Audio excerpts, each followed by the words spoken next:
আরে কারে খেলা শিখান? আমাকে খেলা শিখাবেন? আমরা তো অনেক ছোটবেলার খেলোয়াড় রে ভাই।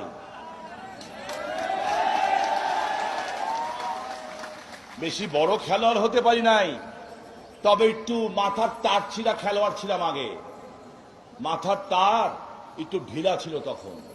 ৭৯ সন, এই যে এইগুলি শরীরে এত মাংস ছিল না তখন।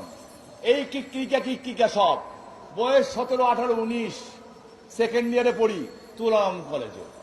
শুনলাম একজন লোক আসবেন, তার নাম জিয়াউর রহমান। নেতারা বললেন ৭৯ সন, নেত্রী ফিরেন নাই তখনও দেশে। ১৯৭৯ শেষ দিকে বলা হলো আমাদের আব্দুল রাজ্জাক ভাই আজকে নাই। বললেন এই জিয়াউর রহমান হলো বঙ্গবন্ধু হত্যার নীল নকশাকারী। আমরা বললাম তাই? বলল হ্যাঁ। জিয়াউর রহমান তখন এই রোড হয় নাই, লিঙ্ক রোড ছিল না, উনি ঢাকা নারায়ণগঞ্জ পুরন রোড দিয়ে আসছেন। মৃত্যুবরণ করেছেন। মৃত মানুষকে নিয়ে খারাপ কথা বলবো না। উনি আসছেন, সামনে বহর, পিছে বহর, সকল বহর নিয়ে আসছেন। 7টা ছেলে দাঁড়িয়ে গেলাম তোরাম কলেজের গেটের সামনে। ডিস্টার্ব হচ্ছে আমাকে। 7টা ছেলে দাঁড়িয়ে গেলাম, বললাম জেনারেল জিয়া জিন্দাবাদ জিন্দাবাদ। জিয়াউর রহমান সাহেব মনে করলেন এরা বোধহয় আমার সমর্থক, হাত বাড়ালেন হ্যান্ডশেক করার জন্য। আমরা এতই বদমাইশ ছিলাম, হাতের মধ্যে ঝুলে পড়লাম। ঝুলে পড়ে বললাম খুনি জিয়ার গদিতে আগুন জ্বালো একসাথে। 17 দিন আমি আমার এলাকায় ছিলাম, লুকায় না খোলা। 17 দিন শুধু নেত্রীকে জিজ্ঞেস করলাম আপা গ্রেফতার হব? বললেন না।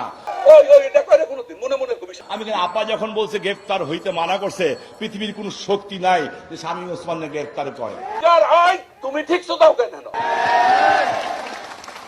আপা যদি বলতো হ তাহলে হয়ে যেতাম। নেত্রী মানা করছে গ্রেফতার হইতে, তা কিসের গ্রেফতার? গ্রেফতার হলাম না 17 দিন। তো বাবারে, ওই ফেসবুকে যারা স্ট্যাটাস মারো, হ্যাঁ ছোটখাটো অফিসার, আমরা কিন্তু এই পদের খেলোয়াড়। 17 দিন এলাকায় কেউ ঢুকতে পারে নাই। এই জন্যই বলি তাহলে আমাকে কেন টার্গেট? সাংবাদিক ভাইরা 111-এর দেশ ছাড়লাম, আবার চলে গেলাম। জেনারেল বাড়ি ফোন করলো, ব্রিগেডিয়ার জেনারেল বাড়ি ফোন করে বলে শামীম ভাই, এই শামীম ওসমান সাহেব কেমন আছেন? আমি ভালো আছি। কে ভাই? আমি ব্রিগেডিয়ার বাড়ি। যারা সিনিয়র সাংবাদিক আপনারা যারা আছেন, ঢাকার থেকে আসছেন, ব্রিগেডিয়ার বাড়ির নাম তো তখন শুনলে অনেকেই বাড়ি খায়, অনেকে আবার নিজের ইচ্ছা নাম লেখায় যে ভাই আমাকে একটু ডাকেন না কেন।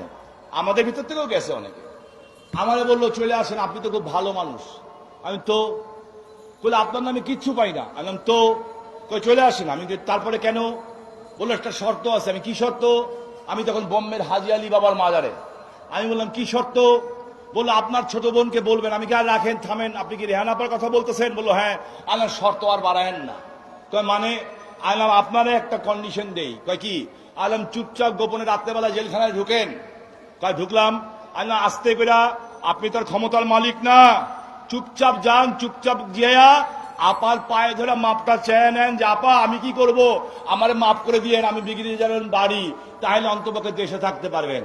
উনি হট্ট হাসিতে ফাইটা বলে বলল এখন এই স্বপ্ন দেখেন? আর আমি স্বপ্ন দেখি না, আমরা রাজনীতি করি। আমাদেরকে কেউ যদি জিজ্ঞেস করে 2 আর 2 কি হয়, সাধারণ মানুষ বলবে 4 হয়, আমরা বলি 22 হয়। আমরা অনেক আগের থেকে দেখি কি হয়। স্যার আমরা আপনার কাছে একটু ম্যাথ শিখতেছি স্যার, একটু যদি দেখাইতেন স্যার। জি স্যার, আমিও স্যার ম্যাথ অনেক কাঁচা। আমি অনেক কাছে স্যার। স্যার একটু দেখান না স্যার, আমাদের অনেক উপকার হয়ে যাবো স্যার। হ্যাঁ স্যার, যত লাগা লাগে স্যার নিয়েন আপনি। আচ্ছা ঠিক আছে, যা দেখাই যাবার মু, কিন্তু তো করে আমার 2000 টাকা করে দিতে হবে। 2,50,00,000 থেকে কত বাদ দিলে 25,000 হবে বল? ধর আমরা 2টা শূন্য মুছলাম, বল হয়েছেটা? হয় নাই। আমরা যদি আরেকটা শূন্য বাদ দিয়ে দেই